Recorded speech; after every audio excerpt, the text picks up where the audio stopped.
Can you imagine building up your business to 7 figures and then just completely walking away from that business? Well, that's exactly what Vanessa Lau did, but she's back. But I do want to talk about some of the things that she covered in reference to why she quit her business and what my takeaways were in reference to the things that she was dealing with behind the scenes. So if you're interested, stay tuned. Of course, my name is Lashawnda Smith and I'm a content creator and content strategist. And of course, I'm all things YouTube. So when I found out a little over a year ago that she was stepping away from her business, I was devastated because she was such an inspiration online. And if you don't know who Vanessa Lau is, I'll just kind of tell you like my little breakdown of who Vanessa Lau is. I'm gonna also link her video on why she quit below, so that way after you watch this video you can go back and watch hers, or you can watch hers first and come back, whichever one works for you. But Vanessa Lau, she grew a 7-figure brand from building out her YouTube channel and building her business around her YouTube channel. This looked like in the form of doing speaking engagement. She had a online course.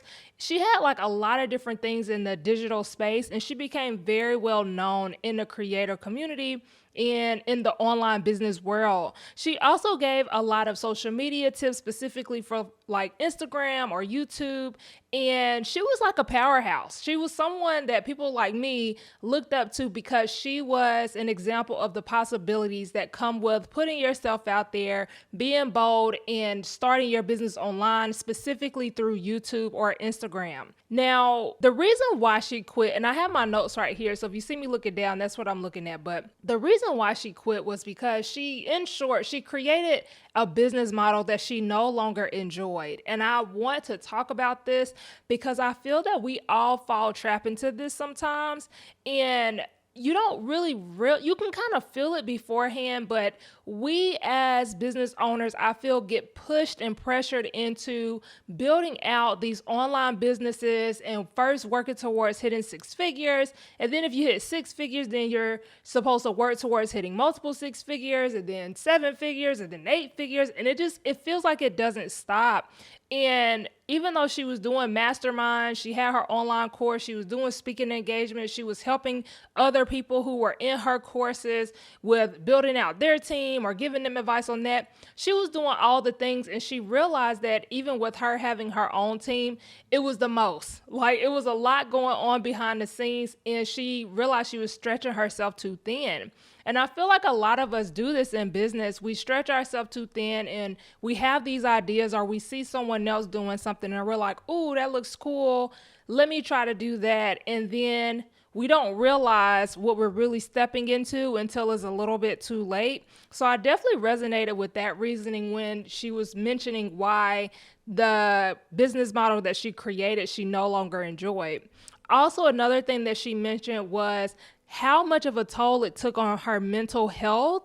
And she was no longer really taking care of herself the way that she could have been, because she was just so invested and pulled into her business, and it really drastically affected her mental health, and she almost fell into a depression. I can't remember if she said for sure she fell into a depression, but I know that she said that it really affected how she was showing up on a day-to-day basis.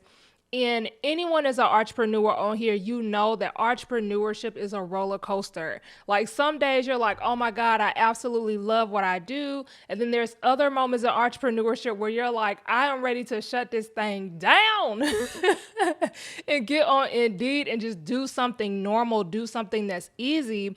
Because it really is a lot on you mentally when you are in control of all of these moving parts and different elements that come with running your business. Another thing that she mentioned was the pressure. So the pressure of paying payroll. She was really being impacted by the pressure she put on herself to uphold the obligations that she had already committed to, uphold the salaries that she had already committed to with her team, and just different things that come with entrepreneurship. She had already committed to these different things. And so I can imagine that having a lot of pressure on you, because it's one thing for you not to get paid, but then when other people that are a part of your team, when you start creating a salary for these people, now it's not just about you getting paid or you not getting paid. Now it's a matter of you paying someone else because this is their livelihood. This is not just your livelihood anymore.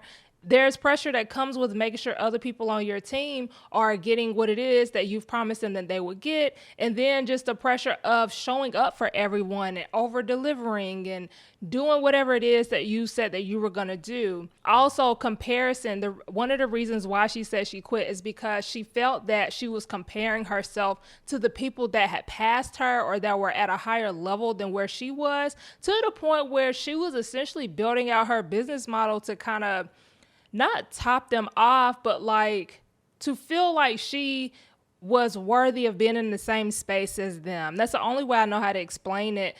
And so even though she wasn't really necessarily interested in the things that they were doing, she wanted to feel that she belonged. And so she was finding herself building out different things that she didn't even really want because of the peers that she had been bringing herself around in these master classes and things like that.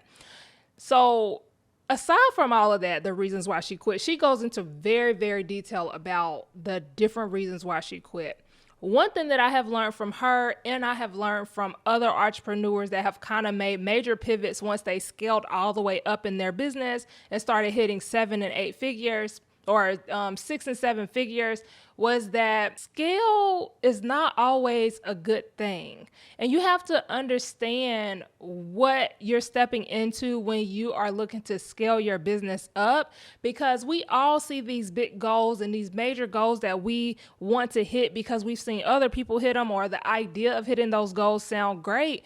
But whenever you step into scaling in your business, it comes with other responsibilities and obligations. And so I can't even imagine, because right now I'm a solopreneur.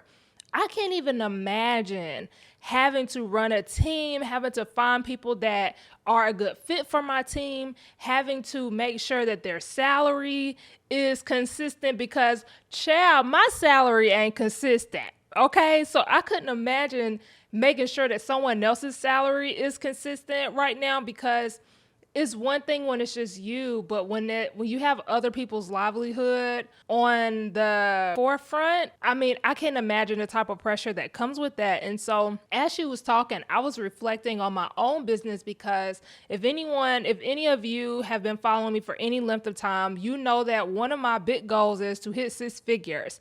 I am the business owner that has not hit 6 figures yet. I have no shame in my game of saying that or acknowledging the fact that I have not hit 6 figures yet.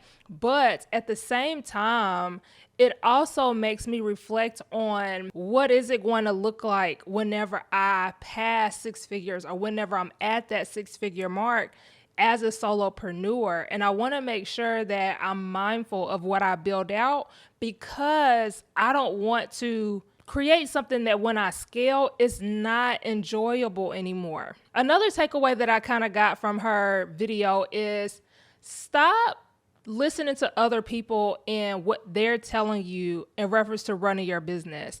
Because I know even for me, people have gotten in my head about high ticket. Like high ticket has become like this big thing right now. And even for me, I'm like, okay, maybe I need to be doing high ticket.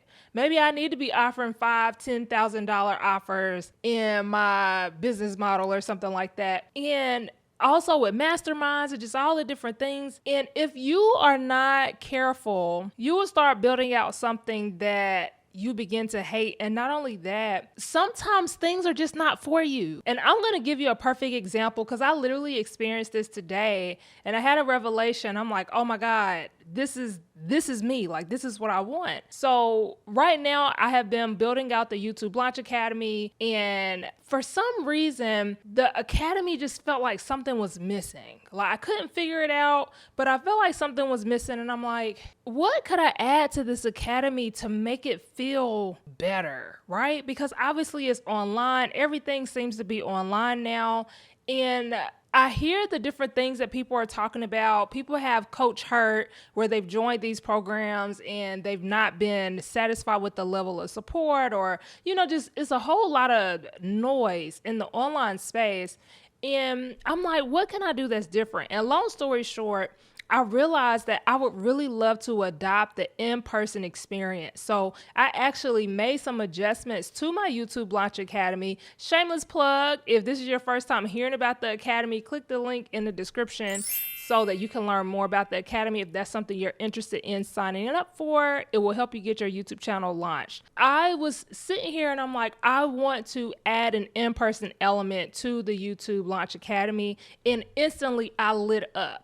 And some people, they prefer just strictly online, and that's fine. But I know for me, I'm a powerhouse when it comes to in person. And so the reason why I'm even bringing this up is because I want to encourage you to find your thing. Some people, it's just natural for them to run communities. Some people, it's natural for them to learn, or for them to run things that are online. Some people dominate in the in-person world. I mean, you just have to figure out what it is that your thing is. I know for me, another thing that I feel is my thing is digital products. Like, I love waking up in the morning and I've made sales. It's just something about getting those notifications when you wake up and someone went on your YouTube channel or went on your sales page and decided to purchase something from you, something that you've already created.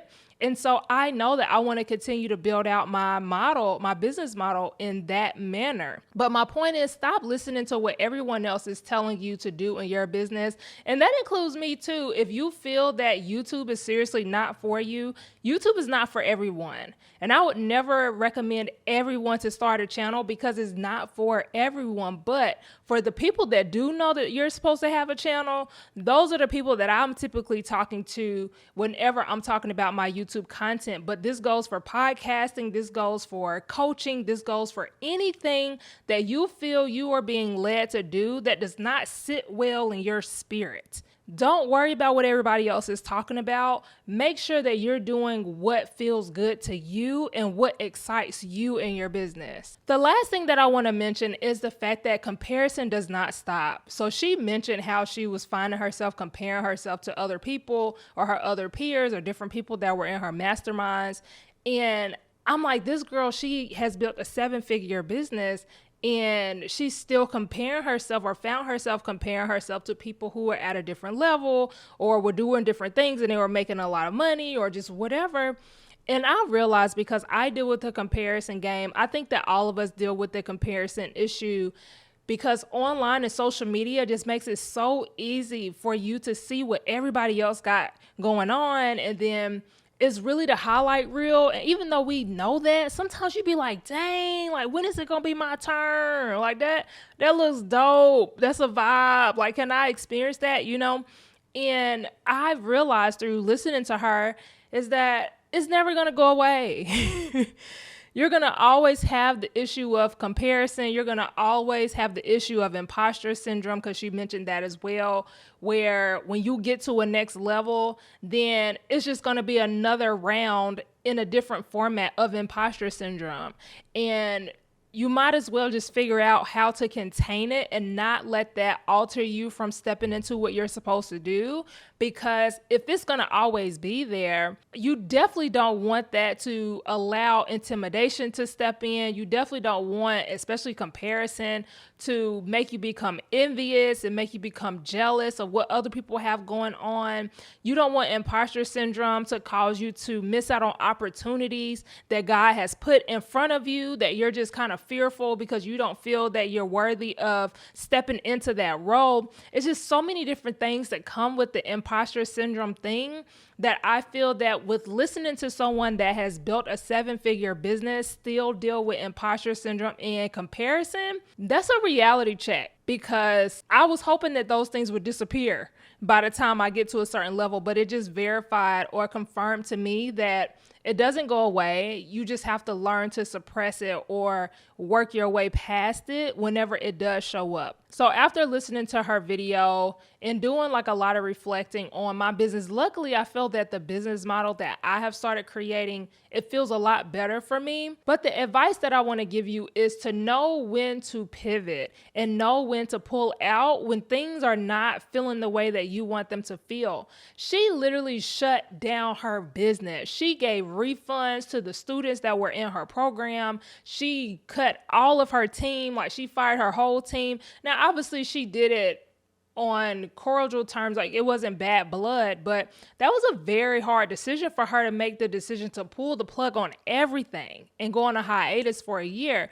But I feel that I'm so happy that she did that for herself and that she did that for her mental health and gave herself the time to really reflect and come back when she was ready to. But for you, I want you to know when to pull out of what you're doing.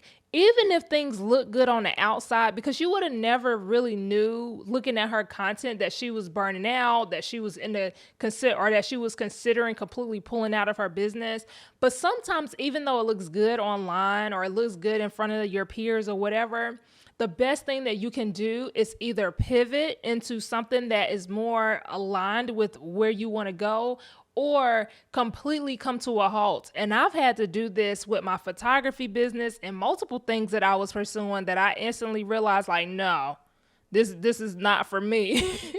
So definitely know when to make that stop and when to make those adjustments. Now, before I wrap up this video, I do want to mention that she talked about how digital products sustained her business, but I don't want to go into a lot of detail because I have another video that's coming out later on this week that's going to be covering more details about her talking about her digital products and how digital products is bae when it comes to you bringing in that passive revenue. So definitely make sure that you hit subscribe if you haven't already and be on the lookout for that video because I'm really excited for you to hear my thoughts on that. But I'm going to wrap this up. Let me know what your thoughts are. Have you seen Vanessa Lau's video? I know it's been out for probably like a week or so now. I know she's done about 4 videos since then, or 3 or 4 videos since then, but what are your thoughts on the situation? Have you seen the video? Definitely let me know in the comments. But until next time, I'll see you in the next video.